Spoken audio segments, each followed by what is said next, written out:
Stop what you're doing and listen. Bienvenue dans Happening Hour, toujours ici en plein cœur du Festival Off d'Avignon à la Fabrique et je suis en bonne compagnie. Wouh! Ouais, c'est nous! C'est ça la bonne compagnie. Sandra! Oui, bonjour. Bonjour. Non, c'est pas Mais non, Sandra, mais oui, il dit bonjour bonjour. à Sandra, lui. bonjour Bah à Sandra. oui, tu dis bonjour à Sandra. Bonjour, Toi, c'est Thomas. Ouais. Et Sophie. Oui. Et Gunther. Et Gundel. Bienvenue ici dans Happening Hour. Alors c'est très simple, on va passer une petite grosse demi-heure ensemble pour parler de vos spectacles respectifs, mais aussi de votre ressenti sur votre Avignon. D'ailleurs, j'ai première question, est-ce que c'est votre premier Avignon? Je sais que pour certains et certaines non, mais pour d'autres peut-être que oui. Oui, alors moi c'est mon premier Avignon. Alors, Premier comment ça spectacle, fait? premier Avignon, bah, c'est un peu fou. C'est un C'est peu vrai. fou et c'est assez magique. Voilà, c'est quoi les trois mauvais conseils qu'on t'a donnés qui ne s'avèrent pas véridiques ici, ou les trois erreurs que l'on fait quand on fait son premier Avignon? Évite de passer trop de temps à parler aux gens quand tu fly. Ah, bien. Voilà, moi je trouve que ça fonctionne bien quand on parle vraiment avec les gens en fin de compte. Ouais. Voilà, sinon on m'a pas donné trop de mauvais conseils, j'ai eu beaucoup de chance, j'ai été plutôt bien guidée, bien accompagnée. Ok, bah tant mieux. Et pour toi, c'est pareil, Thomas? Alors c'est mon premier Avignon. J'ai déjà fait des Avignons, mais j'étais ouvreur, voilà. Là c'est mon premier Avignon où je joue. Ouais. Donc c'est top, surtout dans une grande salle comme le Cinévox. Et mauvais conseil. Alors moi on m'a dit la même chose, ouais. Genre passe pas trop de temps à flyer avec les gens, etc. Alors que je fly souvent Place Pi là-bas. Il y a plein de gens, ils me disent eh ben allez, viens boire un coup avec nous. Alors le premier jour, c'était pas bon parce que je prenais du cidre, des pintes et Ah bah du coup. la chaleur et l'alcool c'est pas bon. Donc j'étais vraiment Première mort erreur. après. Donc j'étais là, et vous voulez venir à mon spectacle ou pas? Donc maintenant c'est les mentalos, mais les gens m'invitent. Et je trouve ça formidable, cette ambiance. Et Ouais, vous, je sais que c'est pas votre premier Avignon, Ouais, je tu le sais, sais. bah oui. C'est les vieux de Parce la qu'on- vieille. Mais non, mais est-ce qu'on se connaissait? On s'était déjà vu l'année dernière. Ouais, l'année dernière, j'étais déjà là avec le même spectacle, Ouais. effectivement. Mais en soi, je pense c'est bien le 10e Avignon. Ouais, oui, c'est les ça. gars, C'est un anniversaire, on applaudit. Et Gunther, c'est combien? Bah, pareil à Babrec. Je crois que c'est Ah. le 10e ou 15e, je sais pas. Je compte pas. En réalité, j'oublie.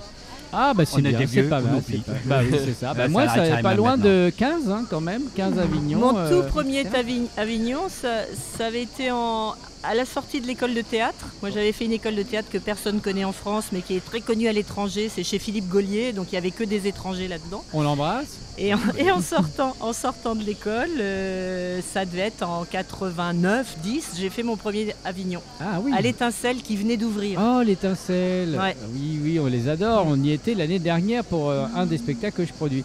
Alors, c'est vraiment, si vous avez l'occasion de visiter l'étincelle, c'est vraiment dans son écrin, dans son jus. Hein, c'est très très beau.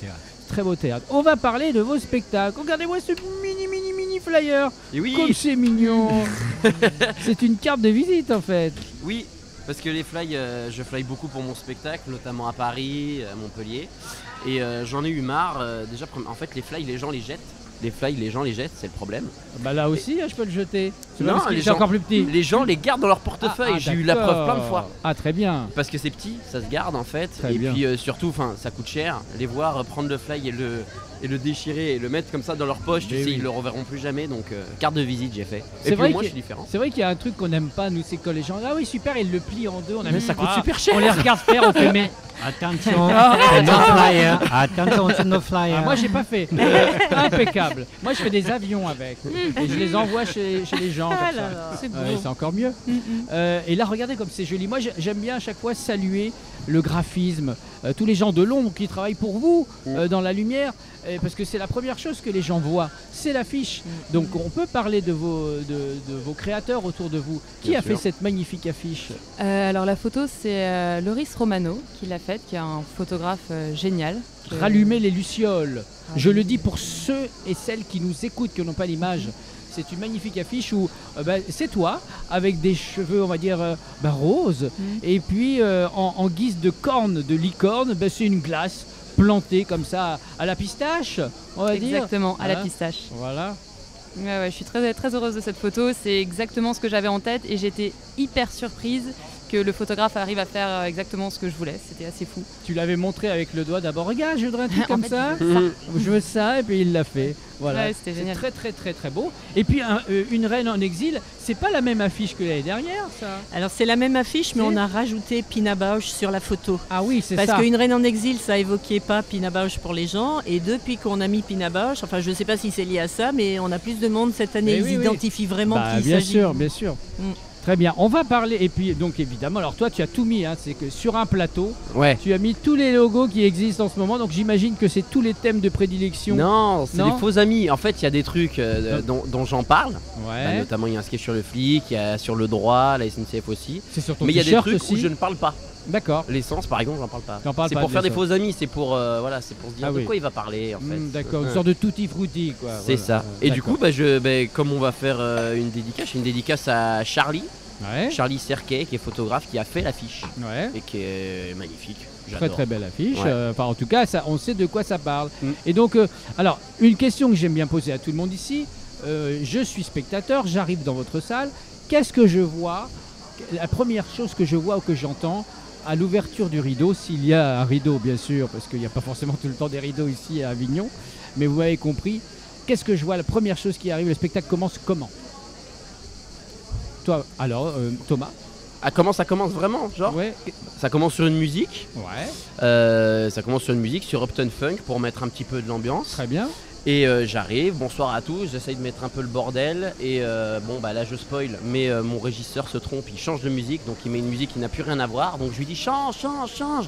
Là il rechange, il met une autre musique, donc ça me convient pas. Je lui dis mais non, mais mets pas ça, change encore. Il D'accord. remet une autre et je fais, il met dans la, il met comment on appelle ça?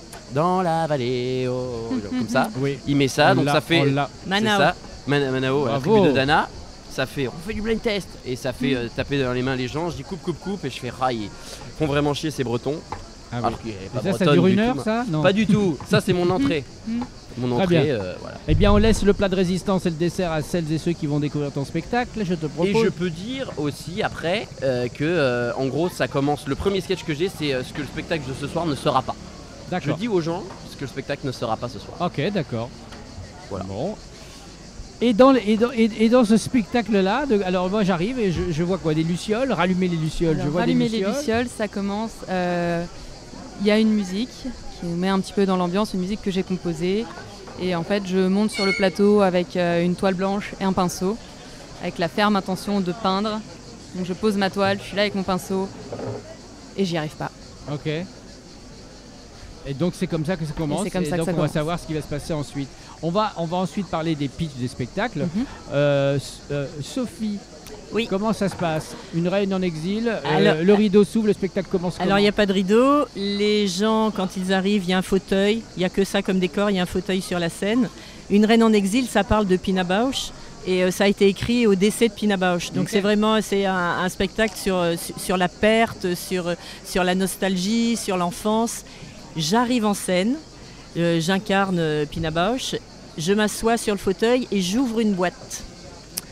Et là, chacun imagine ce qu'il veut et je referme la boîte. Et en général, ça me donne une émotion parce qu'il y a quelque chose dans la boîte. Je ferme la boîte et je commence à parler au nom de Pina Bausch. Très très bien. Gunther, tu peux nous parler un petit peu de ton rôle dans ce spectacle? Autour de ce spectacle? Avant mon rôle dans ce spectacle, bon, je suis le metteur en scène quand même de ce spectacle-là. En projecteur, je peux vous le dire, on n'a que 3 mini-projecteurs et 2 F1, c'est-à-dire ceux qui connaissent les F1. Il n'a rien comme lumière, c'est très très pointu sur elle là-dessus et c'est terminé.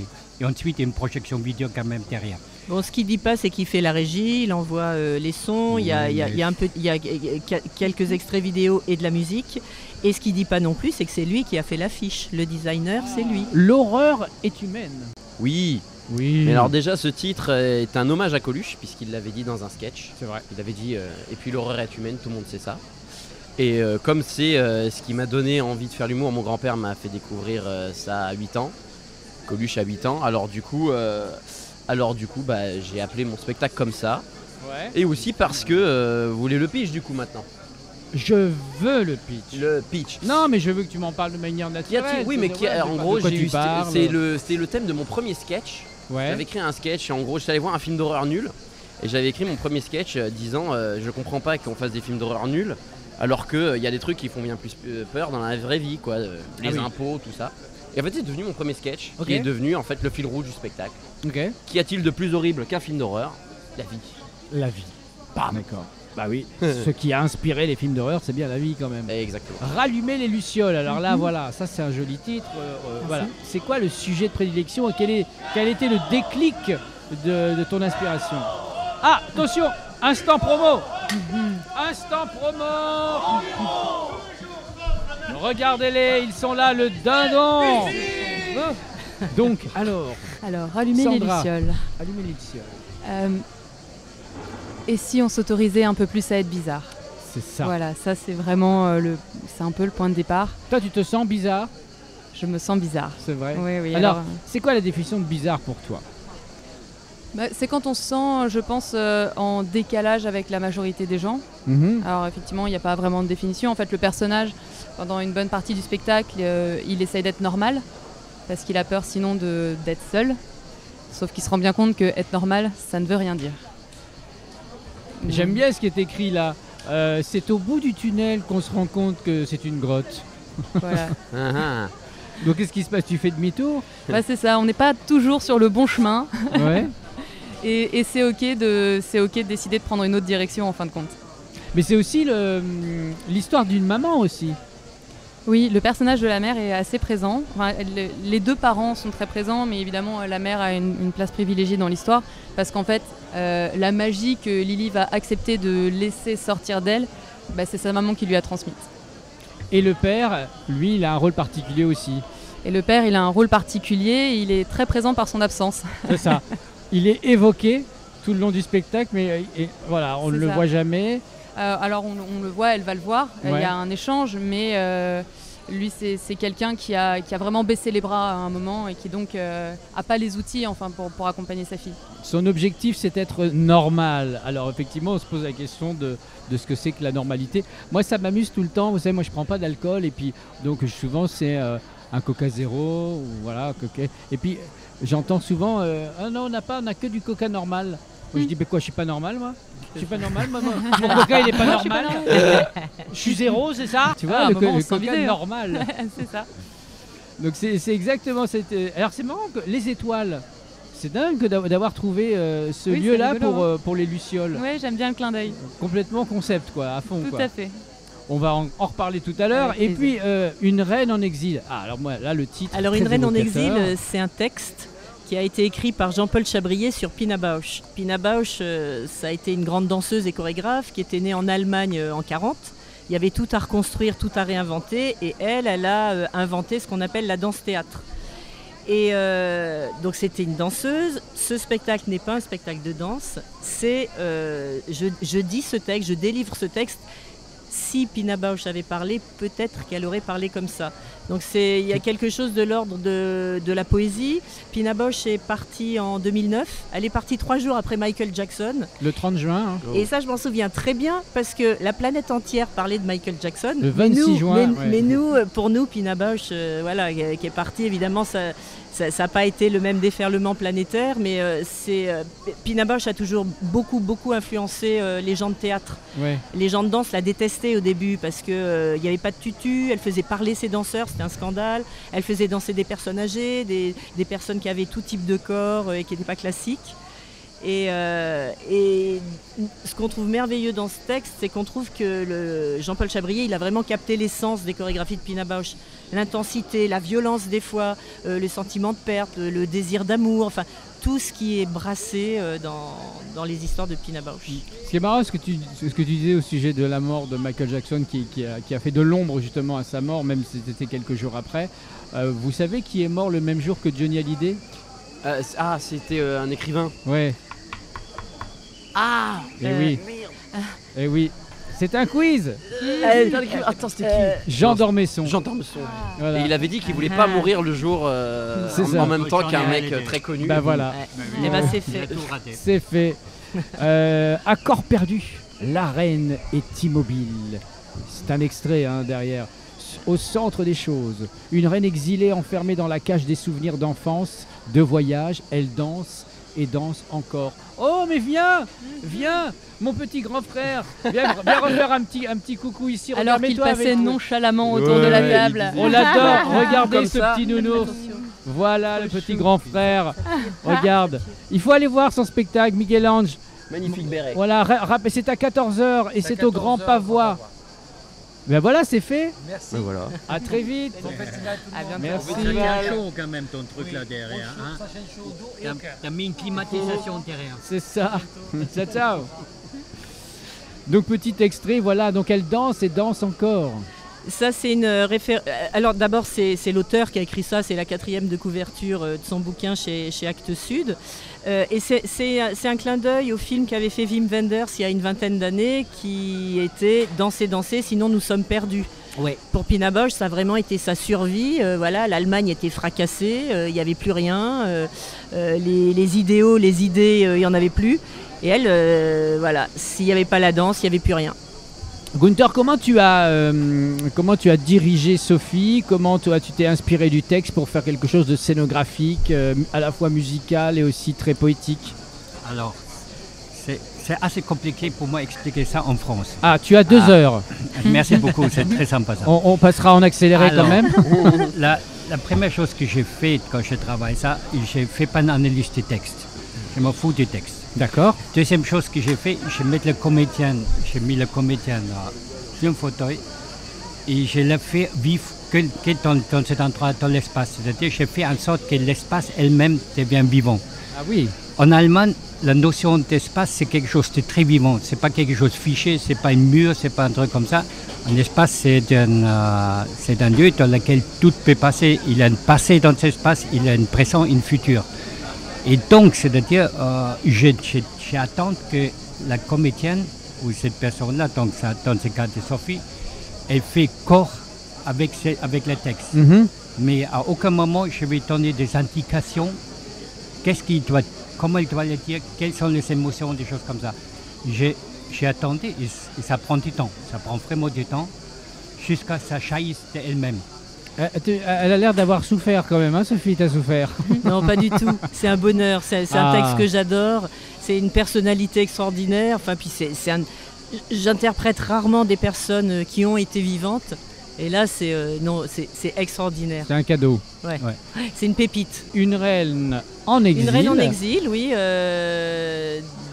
Ouais. Il y avait un sous-titre, mais qu'on n'a pas mis. Ouais. Le sous-titre, c'était un tombeau pour Philippine Bausch. Ok. Alors, Pina Bausch, c'était Philippine. Bon, déjà, on apprend ça. Et un tombeau, moi, je ne le savais pas, c'était une figure littéraire qui était à la Renaissance, qui était un hommage à quelqu'un d'important qui était parti. Ah oui, Voilà. on appelait ça un tombeau, d'accord. Ouais, je joue à 14h45 à la Maison de la Poésie Figuier Pourpre et ça dure 50 minutes. Thomas, toi, tu as des bonnes réactions de ton public ici. Toi, tu as joué à Paris, dans des Ouais. comédie clubs. Ouais. Tu t'es mis en scène toi-même? Oui. Ok. J'ai pas de metteur en scène encore. Bon, c'est un choix ou c'est parce que t'as pas cherché? Non, c'est parce que j'ai pas trouvé la bonne personne encore. D'accord. Alors c'est des amis Ouais. par-ci par-là, Alexandre Dulac, Camille Tissot, mon pote Idriss qui m'ont mis en scène Mhm. par-ci par-là, etc. Ouais. C'est pareil pour l'écriture, Ouais. mais en soi j'ai pas encore ni quelqu'un qui écrit pour moi, ni quelqu'un qui me met en scène. Pour rallumer les lucioles, pareil, là il y a un travail commun. Le metteur en scène, c'est Bruno Banon. Et en fait, on est 3. On a monté une compagnie qui s'appelle la Compagnie Les Mille Portes. Ouais. Et Bruno Banon, cette année, met aussi en scène le 2e spectacle de notre compagnie, La Force du Coquelicot, qui est à l'espace Roseau Teinturier. Très bien, on va parler de vos parcours aussi. Hein, comment vous êtes arrivé dans le monde du spectacle? Est-ce que c'est une reconversion? Est-ce que c'est quelque chose qui était ancré au fond de votre enfance? Il y a eu un déclic à un moment donné pour passer de l'ombre à la lumière? Donc après, de l'enfance, j'ai toujours eu un peu ça parce que j'écoute Rire et Chanson depuis que j'ai 8 ans, grâce à mon grand-père. Rire et chanson. On salue tous les taxis. C'est ça et RMCE. Et en fait, j'ai fait mes études normales. Je suis allé en droit, mais ça me plaisait pas forcément. Ah, les études normales. Et voilà.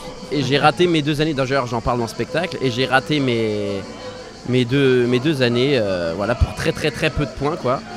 Et j'ai décidé de faire une école de comédie. Ça, hein, À c'est toujours à ça. 0,3 points et Ben 0,4. Oh là là. Ouais, c'est Non pas mais tant à un ça. moment donné c'est un signe quoi. Et du coup j'ai fait école de comédien, le plateau à Montpellier que je salue, qui est Et t'es une à école ça d'être d'acteurs. complet, hein, ça d'être complet. Il reste quand même 3 Et fauteuils. il y a un comedy club qui a ouvert à Montpellier, le Redline, que je salue Ouais. aussi. Et c'est là, vous connaissez Bien sûr. je connais, j'y ai joué mon je spectacle. connais quand là-bas. même 2-3 petits lieux en France quand même à un moment Alors, donné. Et ben c'est ma maison là-bas, je les salue. Et en fait, c'est là-bas que j'ai commencé à vraiment beaucoup jouer. Et après, après on part un peu partout, à Paris, pas mal d'endroits dans Montpellier, parce que le stand-up s'est beaucoup développé à Montpellier, à Marseille, et maintenant à Avignon. Et dans l'absolu, la suite, c'est quoi pour toi? Espérer une tournée, continuer à Paris? Continuer à Paris, une tournée, ça va commencer à se mettre en place, je pense, parce qu'il y a des gens qui commencent à être intéressés par mon spectacle. Ouais. Donc ça, c'est chouette. J'ai notamment joué à Barcelonnette il y a Ah oui, un mois, ok, dans une très grande salle. ok. Voilà, donc continuer à Paris dans un plus gros endroit, faire ma petite place et puis aussi être comédien puisque je suis dans une série TF1 à la rentrée. C'est laquelle? Panda. Ah, mais c'est avec... Julien Doré. Oui, c'est ça, oui, Eh la oui, fameuse. oui. Ah, très bien. Et je suis dedans et Tu peux en dire voilà. plus sur ton rôle? Je joue un mythomane, Ah, bah oui, bah comme là, quoi. comme moi quoi. Bah oui, mais non. Ok, très bien. Je joue un mythomane, voilà. Ah, très bien.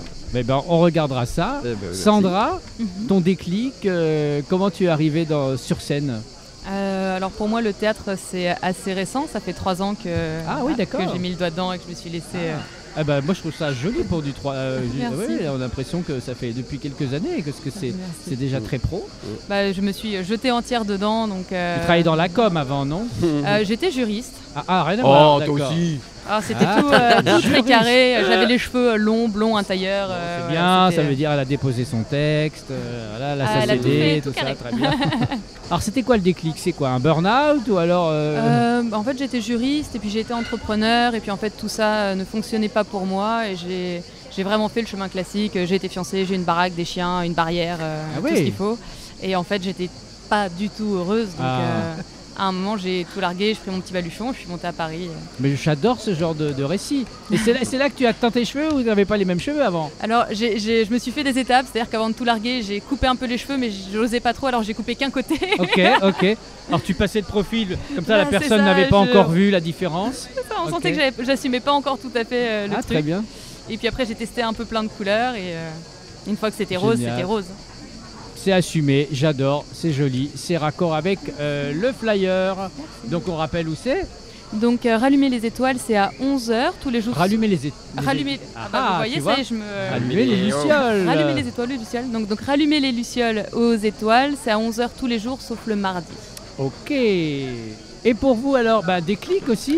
Alors en fait c'est un très bon ordre parce que moi j'ai un petit peu de vos deux parcours.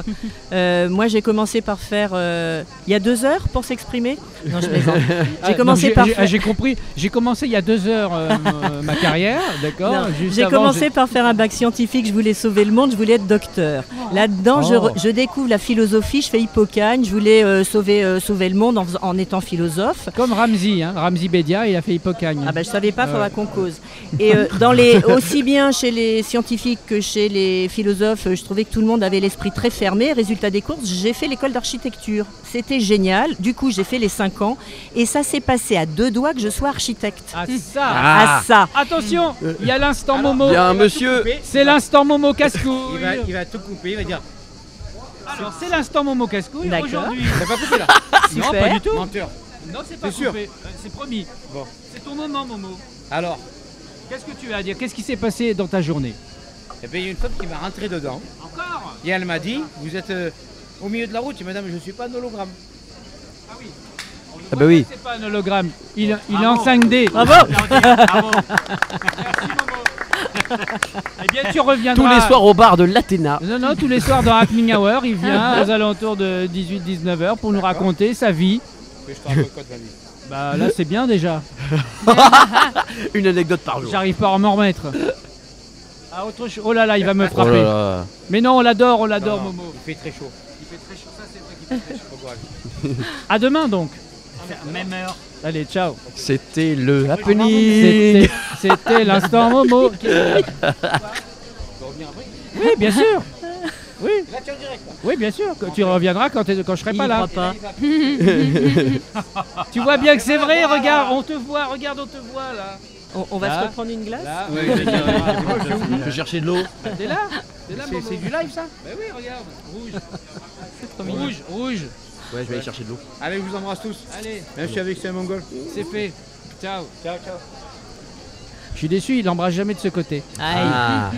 Pardon pour Bon, l'interruption. donc je vais juste terminer. Ça, c'est joué à ça que je continue d'être architecte parce que moi, j'avais toujours aimé, je pense, le théâtre, mais on me Ouais. disait tout le temps, tu devrais faire du théâtre quand je faisais l'andouille. Et pour moi, c'était pas un métier, c'était faire l'andouille. C'est pour ça que j'ai fait des études. Parce que je me disais, mais faire l'andouille, ça rapporte rien. Oui. J'étais pas dans une famille d'andouille, quoi. C'est pas sérieux Et- quoi. Oui, c'est ça. Et du coup, je suis venue à Paris et faire une école de théâtre dont j'ai parlé tout à l'heure, l'école internationale. Et en allant à Paris, alors c'est peut-être un truc de fille, je sais pas, je me suis rasée entièrement la tête. Ah oui. C'était mon truc, quoi. Donc Ah je suis ouais. arrivée, puis du coup, j'avais pas du tout de boulot parce Changer de vie, boule à zéro. Ouais, on me disait, on peut pas faire travailler une femme qui a pas de cheveux. Enfin, c'était un peu une autre époque. Hein. Voilà, et puis, depuis ça, j'ai jamais regretté. Pour moi, c'est chez moi, la scène. Je me suis aussi formée, je suis aussi chanteuse lyrique. Et donc j'aime beaucoup utiliser ça dans les spectacles. Et je fais aussi des tournages. Et là, je viens de tourner un unitaire qui s'appelle L'École des Espions chez J'aime Production. Ok. Et on croise les doigts. S'il y a de la production derrière, il y aura une série. Croise les doigts alors. Voilà. Eh bien, on croise les doigts. Et Gunther, alors explique un petit peu ton parcours. Alors moi, j'ai l'impression que je suis le oufné ici. Hein. Oui. Donc moi, mon parcours, c'est un parcours en Allemagne, donc dans lequel moi j'ai fait des études effectivement de psy. On a fait des danses théâtre, on fait ça. Après j'ai voyagé. Après j'ai arrivé en France. J'ai fait énormément de danses puto. Je travaille avec des danses puto. J'ai tourné quand même pas mal aussi avec eux. Et j'ai fait un travail Grotowski corporel, donc un travail expérimental avec les Allemands un peu partout ici. Et je suis rentré comme ça dans la mise en scène. Et à partir de ce moment-là, j'ai fait pratiquement que des mises en scène, mais ça dure déjà 40 ans, 35 ans, je ne sais pas exactement. Donc c'est-à-dire que c'est un parcours de vie presque normal. Normal, comme le Coca Zéro, c'est un petit peu normal. Et la boule à zéro. Et la boule à zéro, en fait. Tout à l'heure, on recommence à zéro d'ailleurs. Je vous propose, on recommence. Bonjour, bienvenue dans l'émission. Bonjour. Bonjour, Ça comment ne s'arrête t'appelles-tu, jamais. David? Une émission sans fin. Non, c'est pour vous rappeler que Thomas, Christin et pas tous les jours, tous les lundis, Oui. le 10, 17 et 24 juillet à 21h30 au Cinévox Ouais, c'est ça. pour l'horreur. Pour l'horreur est humaine. Est humaine. C'est une salle de 170 places. C'est une salle de gens connus et je suis pas connu. Alors venez, s'il vous plaît. Ah, il y a un début à tout. Oh, il était à ça, hein, ça Ah, d'être ça connu. d'être connu, hein. Ah, ça d'être connu. Sandra, rallumez les lucioles. C'est où, c'est quand? C'est au Théâtre Les Étoiles à 11h tous les jours, sauf le mardi. Sauf le mardi, ça tombe bien, nous ne sommes pas mardi. Mardi. Et enfin, Une reine en exil de Jean-Paul Chabrier avec nos deux protagonistes, le metteur en scène Gunther et puis Sophie Milon. Milon.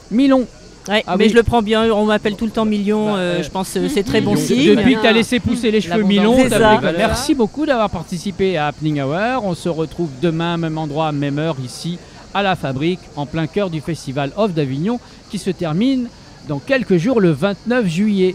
Merci à vous. Merci. Merci David. Ciao, ciao.